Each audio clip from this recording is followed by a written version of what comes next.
Kita lanjut ke pertanyaan berikutnya ya. Berapa besarnya biaya hidup untuk KIP kuliah di bawah Kemenang tahun 2022? Apakah tetap sama seperti tahun lalu? Tidak ada pembagian klaster layaknya KIP kuliah di bawah Kemendikbud. Maksudnya gimana itu? Yang jelas kita memberi kalau biaya hidup kan tergantung wilayah ya. Tentu saja biaya dan beban hidup Surabaya kota jelas berbeda dengan wilayah Temanggung dan lain-lain. Jadi yang jelas besaran nominal beasiswa KIP kuliah itu adalah per semester 6.600.000. Jadi sampai sekarang belum ada perubahan angka itu.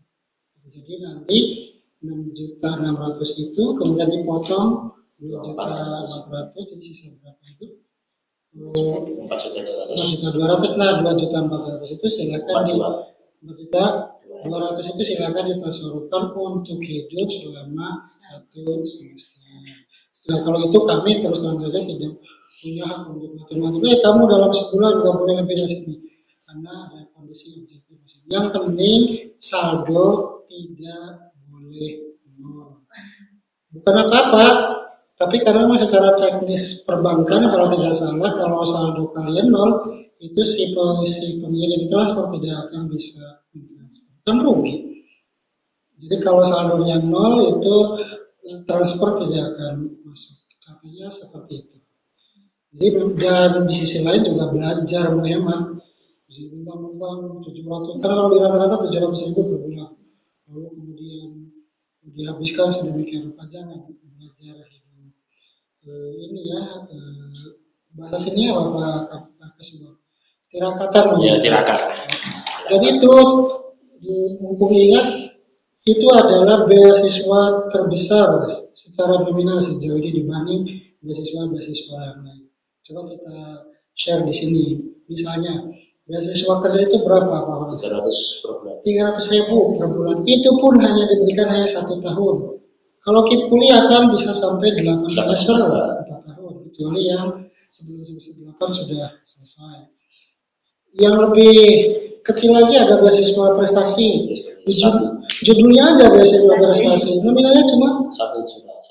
Satu semester kalian loh 700.000 per bulan. Jadi kalau sebetulnya secara mentalitas para penerima beasiswa KIP itu tidak punya kewajiban selain satu bersyukur, yang kedua memanfaatkan kesyukuran itu dengan cara seperti apa yang diamanatkan pemerintah terhadap para penerima beasiswa belajar yang benar. Dan kalau tidak salah di salah satu perundangannya, ini mohon maaf jangan tersinggung ya, beasiswa bidik misi dan KIP kuliah ini diberikan oleh negara, salah satunya ini merupakan salah satu ikhtiar negara untuk mempercepat putusnya rantai kemiskinan. Mohon kata-katanya kurang lebih seperti itu. Silakan lanjut. Oke, saya tambahkan sedikit terkait dengan besaran biaya kuliah. Istilahnya living cost 700.000 itu ya harapannya tidak hanya sekedar untuk makan, minum, tapi juga untuk pengembangan diri penerima KIP kuliah. Bisa pengembangan misalnya untuk beli buku, untuk ya misalkan sama organisasi KIP kuliah atau formasi itu misalkan buat untuk kelas misalkan untuk kursus bahasa Inggris atau bahasa Arab atau untuk kegiatan-kegiatan apa. Intinya untuk pengembangan diri semuanya 700.000.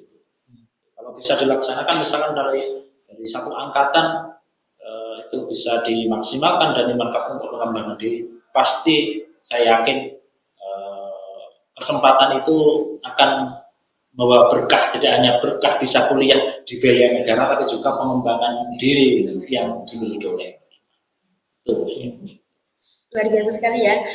Karena biaya hidup untuk mahasiswa bidik misi sendiri tergolong besar, tentunya bukan hanya dihabiskan untuk hal-hal yang untuk mengisi perut atau bahasanya untuk foya-foya lah seperti itu. Yang paling penting di UIN 1 sendiri sudah ada forum mahasiswa bidik misi dan KIP kuliah yang akan menaungi segala bentuk pengembangan baik potensi akademik maupun non akademik seperti itu. Untuk pertanyaan selanjutnya, pastinya kan ada ya Mbak untuk dari yang ekonominya menengah ke bawah tapi tidak memiliki kartu Indonesia Pintar Kuliah. Kira-kira itu arah pembuatannya maupun untuk mensiasati apabila saya masuk UIN ingin mendaftar, saya harus punya KIP kuliah itu arahnya bagaimana? Ya, terus terang saja saya kelembagaan tidak mengerti alur bagaimana seorang siswa ingin mendapatkan KIP kuliah. Dan secara tugas dan fungsi itu bukan tugas kami. Kami itu menjaring menjaring maba yang mendaftarkan diri untuk mendapatkan biaya kuliah yang sudah memegang kartu-kartu tersebut. Adapun mereka cara mendapatkannya seperti apa itu bukan tugas kami. Kami tidak punya kewajiban untuk mengetahuinya karena sudah mungkin ke dinas tertentu, mungkin ke kementerian tertentu, balai desa atau ke dinas sosial.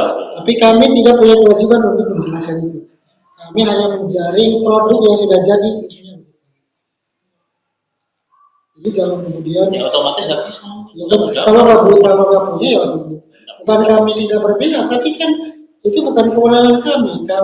Kami bukan instansi yang punya kewenangan untuk mengeluarkan kartu-kartuan selain kartu tanda mahasiswa. Sudah cukup jelas ya untuk pertanyaan dari pembuatan alur KIP kuliah. KIP tersebut. Mohon maaf, yang kedua, tidak ada jaminan pemilik kartu-kartu itu otomatis dapat karena kita dibatasi oleh kuota. Kuotanya kan tadi berapa? Terus pendaftar selalu itu 3 kali lipat lebih banyak dari kuota. Selalu seperti itu. Bahkan ketika di sortir kelengkapan administrasi. Cukup jelas ya, mungkin ada tambahan? Saya tambahkan lagi ada surat Bapak saya ini orang ya semua juga misalnya ada pendaftar 1.000 ya semua ngaku miskin tapi kan kami perlu melakukan rekrutmen. Satu, keterbatasan ekonomi, yang kedua memiliki potensi akademik yang memadai. Nah, potensi akademik itu yang sering juga menjadi kata penentu untuk artinya begini, ada 4 orang miskin, anak miskin. Padahal kita butuh cuma 2. Kan tidak mungkin 4 banyak tadi. Apa yang menentukan? Sama-sama miskinnya semua dapat. Maka akan ada unsur lain yang memperkuat dia, meyakinkan kita untuk mendapatkan. Mungkin yang ini diperlengkapi, bukti-bukti, sertifikat, prestasi, punya hard skill, punya soft skill yang lain, dan seterusnya. Itu ya, kami punya mekanisme untuk menentukan. Ada mekanisme yang kami diberi wewenang untuk menentukan. Cukup, silakan tanya lagi. Ya, cukup jelas sekali ya untuk jawaban dari untuk yang tidak memiliki kartu Indonesia Pintar Kuliah seperti itu. Meskipun sama-sama memiliki, tapi bukan menjadi jaminan bahwa semua yang mendaftar dengan KIP kuliah tersebut akan lolos gitu, karena masih ada kuota, seleksi dan juga untuk pertanyaan berikutnya, untuk proses seleksi sendiri mungkin ada berapa tahap gitu Abah untuk KIP kuliah? Pak Holis bisa menjelaskan? Oke, terima kasih. Terima kasih Abah. Bahwa seleksi ini yang pertama adalah seleksi administratif. Yang tingkat 1 itu tadi. Yang pertama syaratnya adalah mahasiswa baru. Nah, mahasiswa baru tadi adalah 2020, 2021 dan 2022. Bisa jadi kan nanti dari jalur mandiri kan ada juga mahasiswa yang angkatan 2019. Nah, kalau angkatan 2019 teman 1 itu syarat. Jadi persyaratan administratif terkait dengan SMA, kemudian syarat kartu-kartu itu tadi, peserta kepesertaan itu tadi. Itu yang pertama syarat seleksi administratif. Yang kedua adalah seleksi kalau tadi kuotanya tadi dikatakan apa bahwa selalu pendaftar itu 3 kali lipat lebih banyak dari kuota yang ada. Maka dilanjutkan setelah administratif. Kalau kuota masih lebih banyak pendaftar, maka dilanjutkan tadi adalah seleksi potensi akademik. Maka ada seleksi biasanya adalah ujian tertulis untuk menjaring kemampuan akademik dari para pendaftar yang memenuhi syarat administrasi tadi. Nah, dari seleksi akademik seleksi potensi akademik, maka kemudian dilakukan hasil hasilnya akan ditentukan sesuai dengan kuota yang ada. Berarti sampai berapa 2 tahap ya tadi Pak Nurul? Ya, 2 Pemberkasan. tahap. Yang menyusul pertanyaan berikutnya, apakah ada survei seperti bidik misi angkatan 2019? Mengingat tahun ini pandemi sudah sedikit reda ya seperti itu, Pak. Untuk 2020-2021 jelas karena terkendala teknis ya tidak ada. Tetapi untuk 2022 ini kami belum menentukan ada atau tidaknya. Bahkan juga kami belum melakukan rekrutmen, jadi kami masih punya kesempatan untuk melakukan rapat, koordinasi. Rapat kan juga tidak bisa diselesaikan di tingkat bidang kemahasiswaan saja, harus atas restu dan pengetahuan pimpinan, rektor, para wakil rektor yang lain, bidang keuangan, dan sebagainya, dan sebagainya. Yang kedua, secara teknis juga namanya survei itu juga butuh biaya ya, butuh biaya dan butuh tenaga. Justru biaya itu ya untuk membiayai tenaga kita, tim survei dan sebagainya, dan sebagainya. Artinya kemungkinan itu masih ada, jadi diadakan survei langsung, tapi kami belum bisa memastikan apakah 2022 ini akan ada survei lapangan atau tidak. Akan kami rumuskan lewat rapat pimpinan. Kalau masalah itu ya jelas Pak Haris sudah mungkin menyelesaikan saya. Iya, ini menyusul juga pertanyaan tadi mengenai tes ya Pak. Tes akademik tadi. Kira-kira untuk mata pelajarannya ini seperti apa? Mengingat pasti untuk yang daftar ini dari SMK, MA, SMA ya pastinya berbeda seperti itu di mata. Itu ya rahasia institusi itu ya itu sepenuhnya wewenang kami. Materinya, jumlah soal, kemudian kami bukan hanya punya wewenang untuk menentukan, bahkan kami justru sebaiknya tidak memberi tahu tentang materi tes. Itu ya hak sepenuhnya institusi penyelenggara. Yang bersangkutan nggak boleh. Makanya saya nggak mau ya itu resiko ditanggung penumpang. Pokoknya disiapkan dengan sebaik-baiknya pelajaran di sekolah itu pasti. Tapi kalau sampai pada tingkat materi apa saja, walaupun cuma kisi-kisinya ya jelas. Bukan hanya apa namanya? Bukan hanya rahasia, tapi memang nggak boleh disimpan. Sangat rahasia. Sangat rahasia. Dan satu lagi, keputusan kampus yang kemudian nanti akan dituangkan dalam keputusan rektor dan siapa saja yang mendapat sifatnya mutlak, tidak bisa karena sudah melalui tahapan-tahapan yang prosedural dan legal. Jadi nggak bisa. Bapak saya sangat miskin, semua juga aku miskin. Cuma kan terbatas kuota. Iya. Ini ada pertanyaan lagi mengenai KIP kuliah di UIN itu, ini kan sudah bertransformasi menjadi UIN ya, Pak itu. Ini masih di bawah naungan Kemenak atau sudah di bawah Kemendikbudristek? Pemilik kartu Indonesia Pintar itu siapa sih sebetulnya kan ya Kementerian Keuangan semestinya, lalu kemudian didistribusikan ke kementerian-kementerian yang menyelenggarakan pendidikan, Kemendikbud, kemudian Kemenak, gitu. Jadi ini milik negara, jadi nggak ada istilah milik siapa, semua adalah negara lewat Kementerian Keuangan, dalam bahasa kita ditransferkan ke lembaga-lembaga yang mengelola pendidikan. Yang mengelola pendidikan itu yang dua yang utama apa?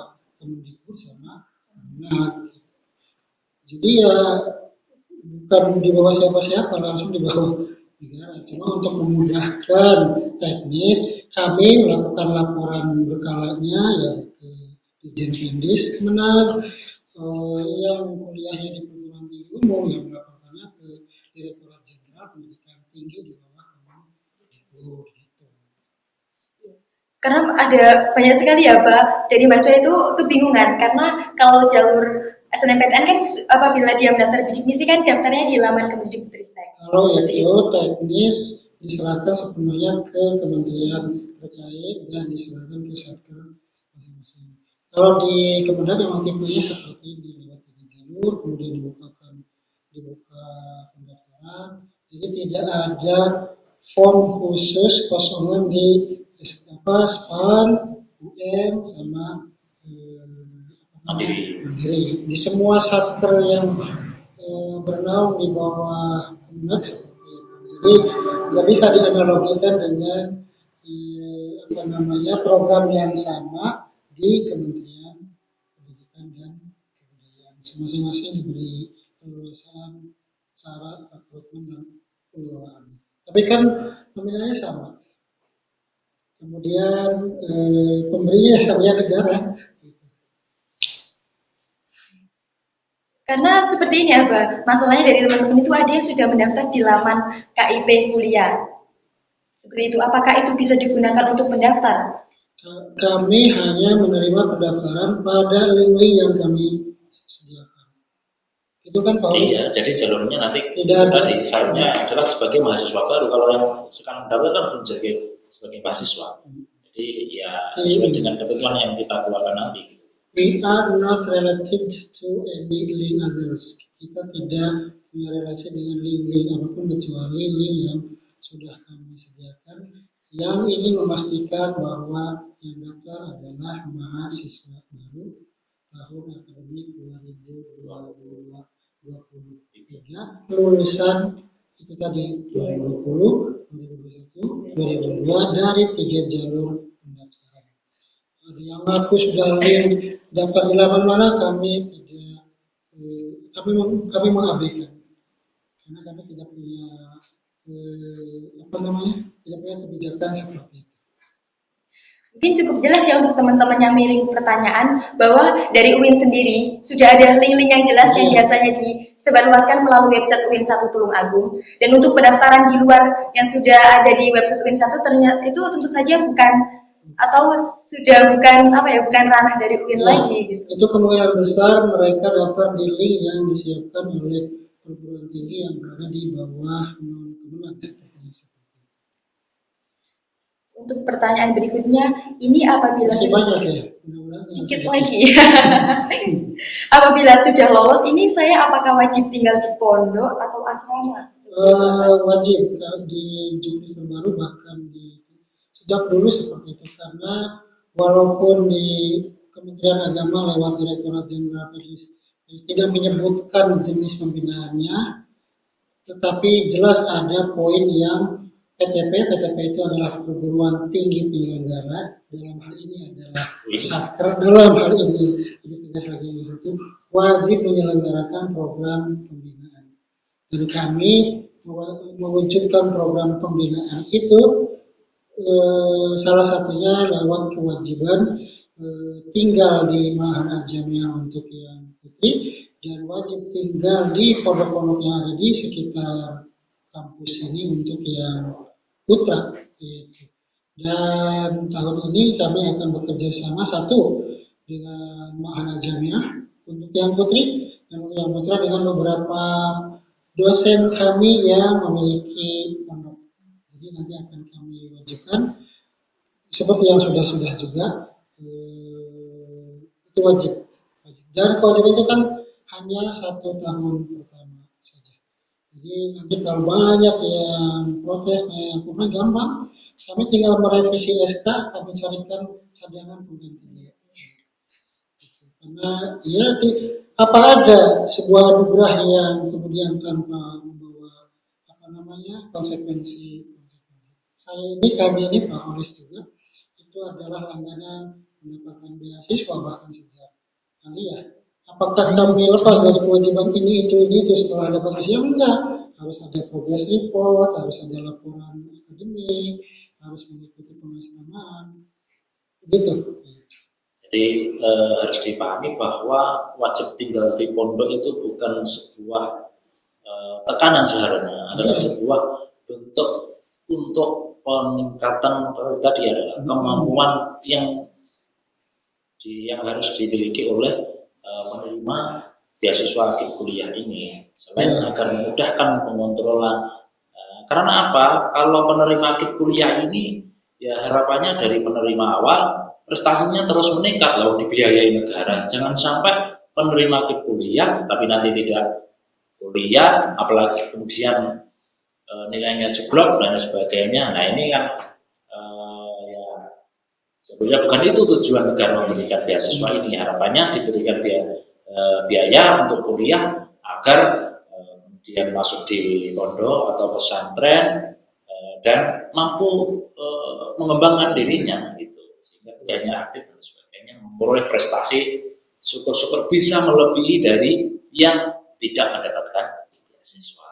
Tergantung mindset ya, kalau sejak awal menganggapnya beban, menganggapnya apa namanya kami bikin program kerja ya well bawahnya. Tapi kalau ini bagian dari apa namanya konsekuensi yang harus dijalani sebagai timbal balik dari anugerah yang sudah didapatkan, maka bawahnya agak enteng, bahkan bisa jadi itu ajang untuk aktualisasi diri. Dia bisa aktif di pondok, menunjukkan bahwa saya ini penerima beasiswa KIP kuliah, tampil lebih prestasi, lebih aktif dan seperti itu. Oh itu juga cuma setahun. Untuk pertanyaan pamungkas ini ya, Mbak. Alhamdulillah. Bukan pertanyaan sih, ini pesan untuk mahasiswa pejuang KIP kuliah UIN 1 2022, baik dari Pak Nurholis maupun Abad. Silakan. Kalau sudah mandat seperti ini saya harus juga. Yang pertama jangan lupa bersyukur lah. Jadi pejuang yang sudah dapat atau yang belum dapat, yang akan berjuang. Yang pertama yang sudah dapat dulu, harus bersyukur dan dengan sebagainya. Yang kedua, kalau ini lebih khusus pesan bagi yang belum dapat, kalau memang ada kesempatan, silakan digunakan dengan sebaik-baiknya. Kalau memang belum ada kesempatan, misalnya ada persyaratan yang kurang, ya mohon maaf jangan terlalu dibuat-buat persyaratan itu. Nanti akan istilahnya akan menyulitkan diri sendiri. Itu kalau pesan bagi pejuang yang akan mendaftar di kuliah. Dan jangan lupa satu hal adalah selalu pantau di website resmi atau media sosial resmi UIN 1 Tulungagung. Karena semua informasi akan disajikan di sana. Cukup dari untuk pesan khusus dari apa? Para pejuang ya. Silakan berjuangkan para pejuang. Selamat berjuang karena kan secara real kita belum bisa memetakan, ya kan? Baru paling ukuran utamanya sekarang yang sudah agak terpetakan jalur cepat. UMPTK ini juga belum ujian. Belum. Pendaftaran masih agak pengertian. Yang lewat jalur UMPTKIN paling hanya berharap lulus dulu bisa masuk, setelah itu kalau punya kartu tersebut ya nggak ada pesan khusus selain silakan ikuti tahapan-tahapannya, baca pengumumannya poin per poin yang sedetail mungkin. Kalau diarahkan kepada link-link yang kami tampilkan di situ, ikuti alurnya, itu saja. Ada beberapa hal yang perlu ditanyakan, silakan tanyakan dengan khas anak PTKIN, anak UIN yang sopan, jangan dengan nada protes, jangan dengan nada menantang, karena itu akan kalau bertanya baik-baik, bertanya seperti layaknya orang yang tidak tahu, memberikan penjelasan. Staf kami, Pak Ketua Humas maupun di Badan Akademik, pelayanan akademik juga akan menerima dengan semangat. Tapi kalau bertanya dengan nada menantang, dengan nada protes, ya kami juga manusia, punya rasa dan punya hati. Punya hati. Seperti itulah kesannya. Mudah-mudahan Anda, siapapun para pejuang itu, merupakan satu dari 370 yang terpilih. Cukup. Mungkin cukup sekian ya teman-teman pemirsa tanya jawab seputar KIP Kuliah UIN 1 Tulungagung tahun 2022. Untuk yang belum tahu saja, di sebelah kanan saya ini Prof. Abad merupakan pembimbing Forum Mahasiswa Bidik Misi dan KIP Kuliah yang pastinya sering sekali menerima sambatan dari teman-teman forum seperti itu. Jadi teman-teman yang ada keluh kesah itu bersambatnya ke Prof. Abad ini selaku pembimbing Forum Mahasiswa Bidik Misi dan KIP kuliah. Luar biasa sekali hasilnya. Mungkin cukup itu bincang santuy pada sesi kali ini. Saya Ul Fauzia, apabila dari awal hingga akhir memandu acara ini, apabila ada kesalahan itu murni dari saya sendiri, dan apabila itu ada kelebihan masih datangnya dari Allah. Ihdinas siratal mustaqim. Wassalamualaikum warahmatullahi wabarakatuh. Salam formasi. Satukan tekad, meraih mimpi. Bisa. Ya, ya.